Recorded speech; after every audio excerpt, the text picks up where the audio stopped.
Hello everyone. Today we have Eric Davis among us. He is going to present his paper on hegemonic ideology, and let's welcome with a big clap. Thank you, thank you, thank you.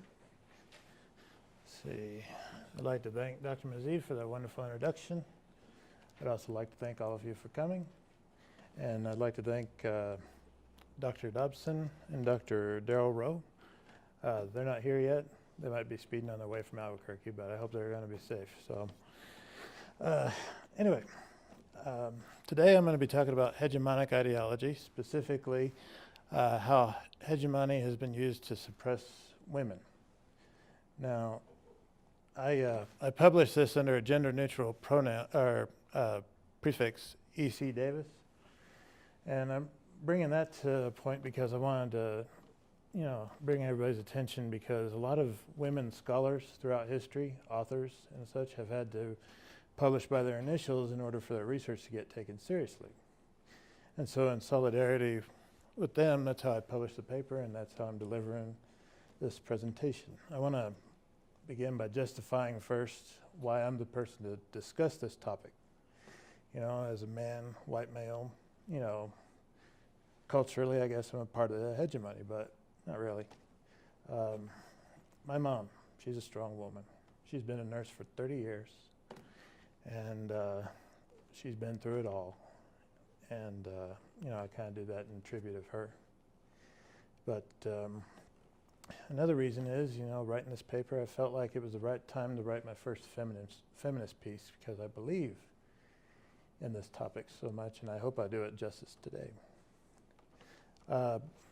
Also, one thing I wanted to bring up was, as I was announcing performing this lecture, I was given a few insults by people, by white men. One was kind of brought up in theory, but I was regarded as a traitor to men for doing this. Welcome.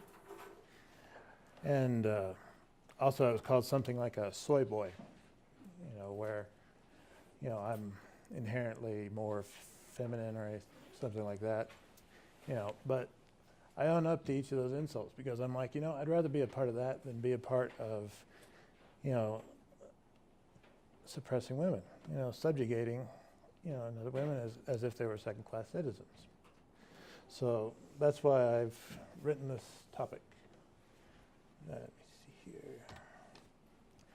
Oh, disclaimer.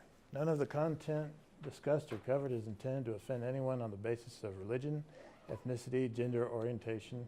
Most of the content covered deals with the status of women in the United States, but is offered up in the plight for everyone who desires equality. Right. Let's begin. We'll define hegemony. For anybody who hasn't been in Dr. Rowe's class or in the communications in general, hegemony refers to the body that's the leadership or the dominance by a social group over others. In other words, straight white males, historically. And I was given a brain teaser once when I was in high school, and I want to share it with you now. There was a father and son driving along a highway. Some of you may know this one. They were driving along a highway. They get into an accident. The father is killed immediately. The son has a chance for survival. He needs emergency surgery. So they rush him to the nearest hospital. And once he gets there, surgeon's ready and waiting. And they rush him in, and then the surgeon's like, I can't operate on him. He's my son. And being in high school, my brain wasn't ready for, tackling that challenge. I'm like, two dads? Or no, the surgeon was a woman.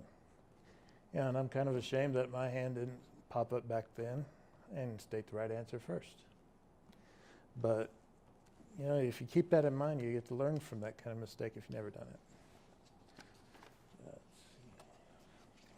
see. Hegemonic ideology refers to the social constructs, concepts, or ideas that keep the hegemony in power, either stated or implied. Some of these can be slanders, slurs, like, you throw like a girl, or something like that.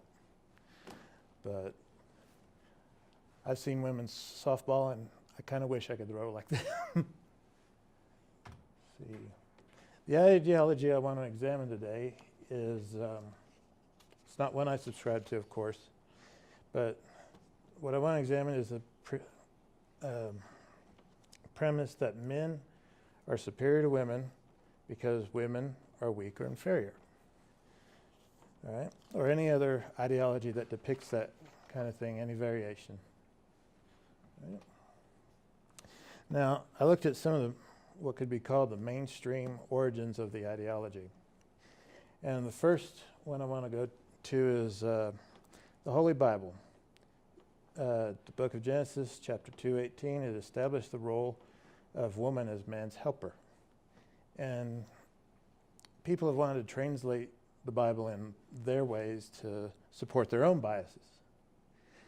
And I feel like in this way, people have translated that verse to infer that women are second-class citizens, slaves, servants, or like that. And they don't deserve the chance of equal opportunity that men are afforded. And the second part, I'm almost going too fast. European Native American squaw. This was when the early European settlers started interacting with Native American tribes. And the Europeans judged all tribes based on their encounter with the squaw tribe. They used to see women carrying heavy loads without the aid of an animal or a cart or anything like that. And they didn't see the men doing that. They're like, oh, you guys must be lazy. You know, they figured all the men were lazy, but they didn't know that the women were the primary laborers in the tribe. And, you know, they believed that the Native American men were committing those women to drudgery, but they're also ignoring the plight of their own women. You know, confining them to the house, cooking, child rearing, stuff like that. And third final point for the origins, I'm going to quote from one of the sources I had from Dahlstrom, 1983. The male hegemony has represented the whole of society, everything that is taken for granted, while the work and experiences that the sexual division of labor has levied on women have fallen outside of the prevailing frame of reference. Thus has the class, women, struggled, disguised male chauvinism in the labor movement. Oh, let me get that heavy load for you, you know. They're trying to excuse it as gentlemen, but they're really not. All right, field of battle I would like to cover. First off, I'm going to discuss academics. And I use medicine because I believe that's one of the hardest professions to learn and be good at.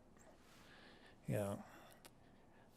Second, we'll look at the military service. I'd like to look at how women in World War II were utilized as opposed to how they are today. Manufacturing on the home front. World War II again. We have Rosie the Riveter. And we're also going to find out something about the post-war U.S., especially with the Ford Motor Company. They put in a hegemony that'll knock your teeth out. Let's see, in economics, I'm going to discuss some constructs there, as well as some statistics about it. And I'm going to close out this part of the literature review I did with athletics, basketball and golf. So let's begin. In academics, this is Dr. Edward Clark of Harvard University. You can probably see it because I have it up there. But he was the promoter of a commonly held viewpoint. In 1873, he was quoted as saying that the physiology of women were so bound up in reproduction, the female frame was too frail to handle the demands of higher education. I don't know if he's ignorant, moron, or what, but about 24 years prior to him making that statement, Elizabeth Blackwell became the first American woman to become a medical doctor, class of 1849. So he was wrong before he said it, wrong when he said it, still wrong today. Our graduation rates at the paper I drew this from, by 1986, graduation rates among female medical students reached 32%. That's how we say that name, 1986. I looked up more recent statistics. As of last year, 47% of medical student graduates are female, And I drew that from the American Association of Medical Colleges. So much for the alleged frailty of the female frame. But that's not the last time that we're going to hear somebody confine women based on their biology. Let's see. Military service. During World War II, this lovely picture, this depicted women in all branches of the service: Army, Navy, Marines, Coast Guard, and I believe they were also in the Army Air Force, if I remember. Let's see. The Women's Army Auxiliary Corps, called the WAC. This was taken from a recruitment video in 1943. These women, it follows their story about them from signing up throughout their training in the Army and to their graduation. And throughout you see them doing all sorts of stereotypical things that women have been associated with: cooking, sewing, that kind of stuff. But they're also learning marching and basically marching. That's because they were particularly groomed for non-combat work. However, today, as of 2016, any restrictions on how women can be involved in the armed forces is gone. They aren't necessarily limited to non-combat roles. It's been that way for a while, but it's official as of 2016. This class right here is made up of men and women. They are the first Marine Corps class, and this picture was taken around January the 5th. So they're in class this year. You know, I actually took this article from, took this picture from a scathing article meaning to demean women. And they were, you know, saying they don't belong in combat, all that stuff.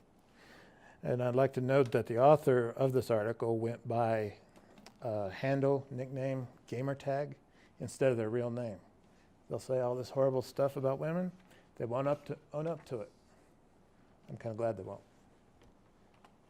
Let's see. Military service during World War II, we had 350,000 members who were women in World War II, all non-combatants. Army, Women's Auxiliary, let's see, Navy, Marines, Coast Guard, Army nurses, Naval nurses. And none of them were made for combat. In fact, these women were put in place specifically to relieve men of secretarial roles, cooking roles, clerical, anything that didn't involve combat. They'd go in, replace the men, so that the men could go off and fight. So today, though, women make up 33% of our armed forces.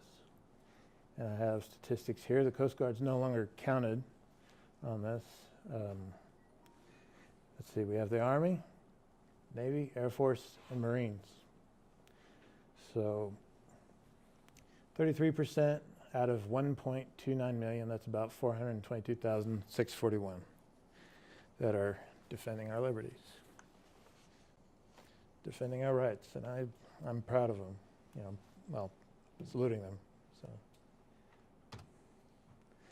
manufacturing, probably one of the most iconic images to ever be associated with female empowerment. This was another piece of propaganda during World War II that, you know, tried to get more women to enter the workplace. And, you know, industrial areas. Let's see, women on the home front taking on jobs more associated with men, including metal work. As you see, we have women, highly trained women doing welding there. And, you know, all the battle equipment that men used during World War II was manufactured by women here at home. You know, ammunition, bomb shells, tanks, Army vehicles, jeeps. Let's see. Additionally, women also took up the mantle of firefighting, automobile manufacture, lumberjills, nickname for them, as opposed to lumberjacks. You know, munitions and so many more, even taxi driving. Let's see, post-World War II. This is a strike in Dagenham, London, I believe. Yeah, 1968. The Ford Motor Company at the close of World War II laid off its female workforce by saying, seemingly overnight, that the manufacturing process for making a car had changed so drastically that the women's skills were no longer adequate to do the job. So I guess they were carving cars out of stone instead of making them out of metal. But whatever excuse they have, this is a strike in 1968 demanding for equal pay. And, these are all machinists in Dagenham, London. Dagenham, however you say it. But more than 50 years a day, still fighting the same battle to get the equal pay. And I think that is sad. On economics, I have a little video clip I'd like to show you. I've turned the volume low, so, well, lower. Can everybody hear it?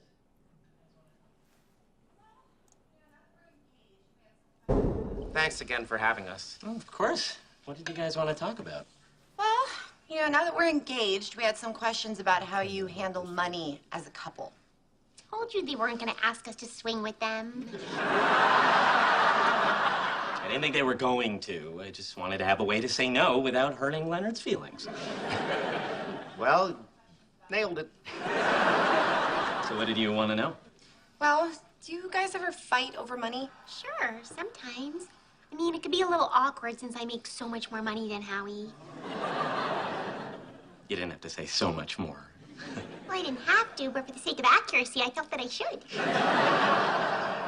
I brought a lot of significant assets into the relationship, too. Like what? Your incomplete set of Star Trek collector plates? For your information, I just bought the last one I needed on eBay. Without asking me? There were only 3 minutes left in the auction, and it was a mint condition Scotty from a smoke-free home. How much, Howie? Not a lot. How much? Let's not talk about this in front of our friends. Was it more or less than falconry school? For the 10th time, that was a Groupon. Like I would swing with him.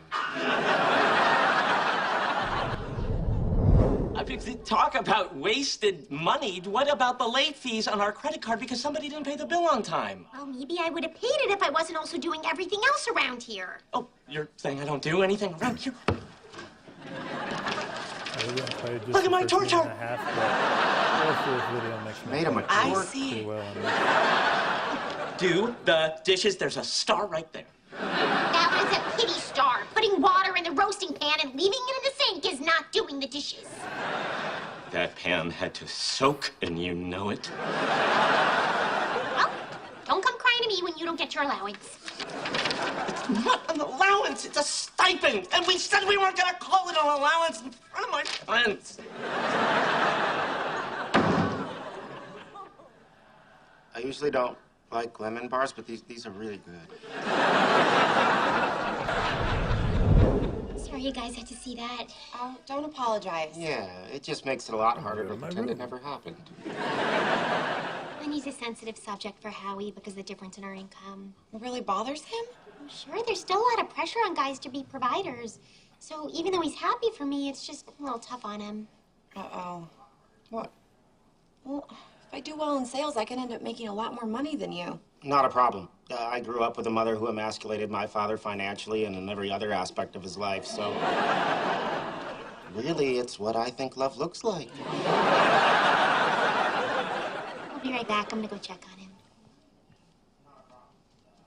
Maybe it's a good thing we came here. It's like a lesson in what not to do. Yeah, I don't want something dumb like money to come between us. No, it won't. Let's just promise to figure this kind of stuff out before we get married. Why are you being so bossy? Why are you being a baby? I'm not a baby. I'm a grown man, and I made the bed. Now, where's my star? Should we go? Yeah, hang on. I want to see if he gets the star.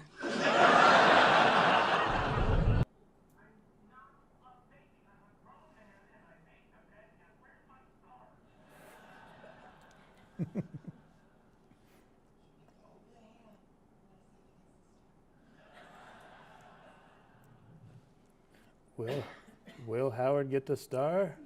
We'll never know. Honestly, I don't think they ever showed that part. Maybe in a deleted scene or something. Come on. Let's see. There we go. All right. I showed that video clip to emphasize a point that I made, or something that I researched. According to Kessler in 1982, he published finding that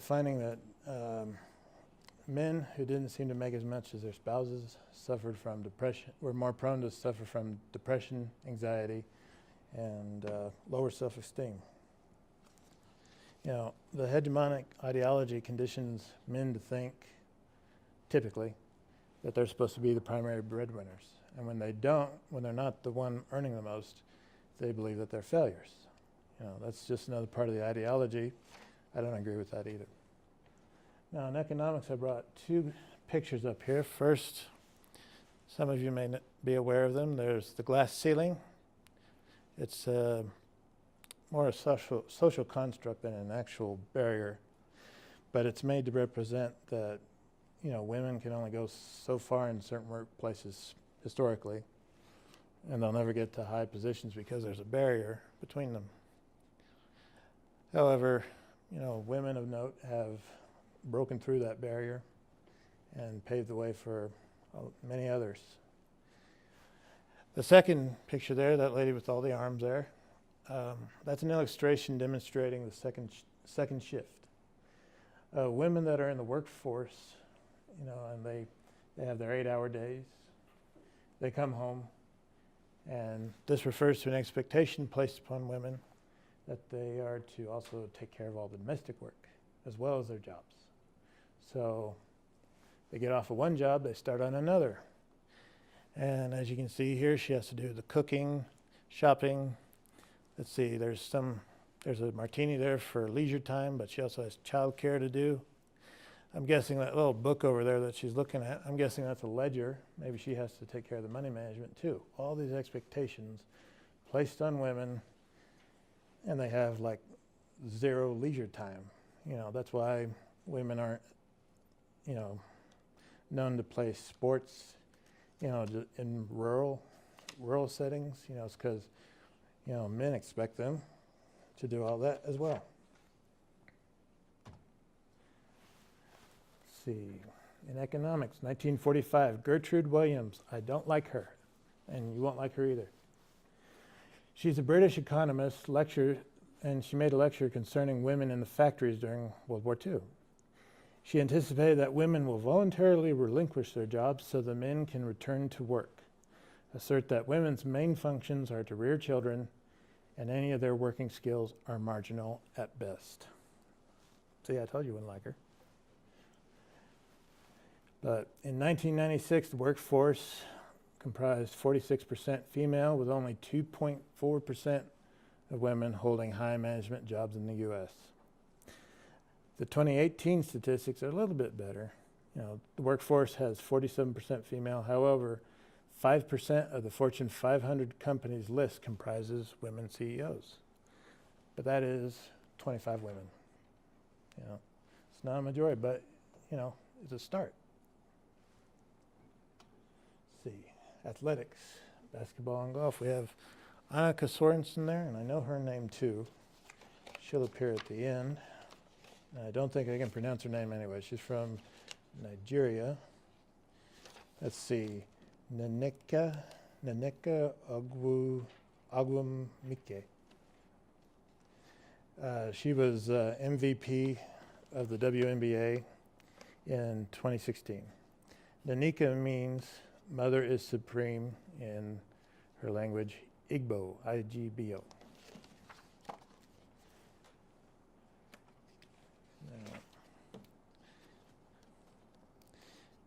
Do we have any ladies in here that play basketball? No.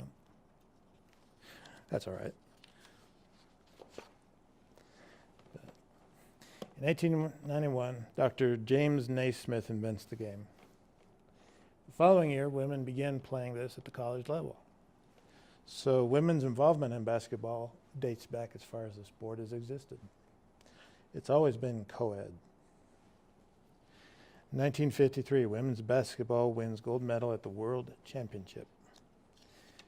In 1997, after several attempts to begin professional franchises, the WNBA is founded. And in the following year, teams are formed, they start playing, and the sport remains a powerhouse today.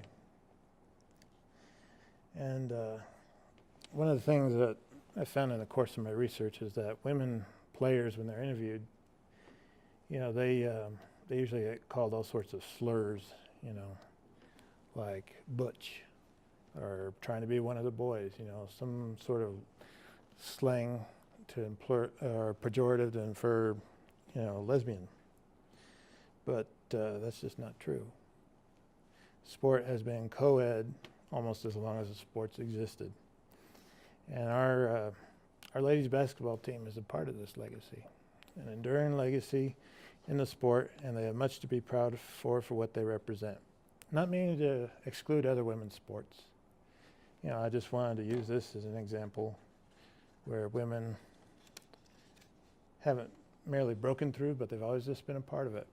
But the hegemony still focuses on the men.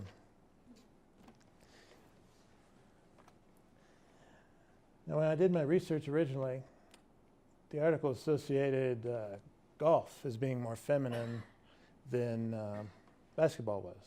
You know, the men and women believed that golf preserved their femininity more than basketball did. However, let's see, 15th century golf was invented, so it's very old. But up until 1950, Women's Professional Golfing Association, that's the year it was founded. In 1979, Title IX, which is in all of our course syllabuses, you know, highlighting how discrimination is not allowed on race, gender, ethnicity, anything. That was ratified in 1972. Only until 1993 did they start applying this to golf so that women can play at resorts or clubs, you know. What they would do is the people that ran these golfing areas, they'd make it only so that women could, you know, play at a certain time. And that's usually a time when they couldn't, when they're working or when they're doing their second shift. You know, then that's why women don't typically play sports recreationally. It's because they just don't have the time. And archaic institutions with the archaic hegemonic ideology, they're the ones that are trying to keep women out of the sport as like the last bastion of manhood. That's actually something I researched. It's not something I'm making up. I don't even play golf. I don't play basketball either. I'm just not coordinated. What does it all mean? As you can see here, we have the typical 1950s nuclear family. Wife, 2 daughters, and I'm guessing junior. I don't know why he's wearing lederhosen.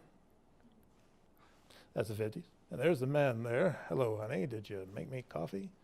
I don't know. And then you have a more modern family today with the father teaching the son how to cook. They're chopping vegetables together, and his wife's there for the picture. You know. But the point of all my research is this. The hegemonic ideology that a woman is not as capable as a man is fundamentally flawed. Perhaps initially used to confine women to domestic service, women have certainly defied the ideology and exceeded itself beyond mere defiance. Women have risen to every challenge that a man has set upon himself, no longer in the shadow of men, but are themselves sources of light. Women throughout time have had to work twice as hard as men to get to the same level. But as men climb mountains to prove themselves, women have torn those mountains down to prove their capabilities. What does it mean for the future? Full steam ahead. Progress, once set in motion, can only go forwards. The progress of women is undeniable by any rational mind, and something every man clinging onto the hegemony is eventually going to have to accept. It may take generations, but the mentality will die. It'll die out sooner or later. The point is that current and future generations will have to reckon with the reality that the strength of women is an advantage to society in a whole. Instead of an adversarial attitude of competition, cooperation is the only source our future can possibly take that makes any sense. Working against one another is only going to hold us all back from the benefits of a glorious future. And I want to leave this last point for everybody. True self is true strength. You don't have to hide who you are. Because once you accept yourself for who you are, whatever you are, that's when you can really begin living life on all cylinders. And I think all these women knew it too. Thank you.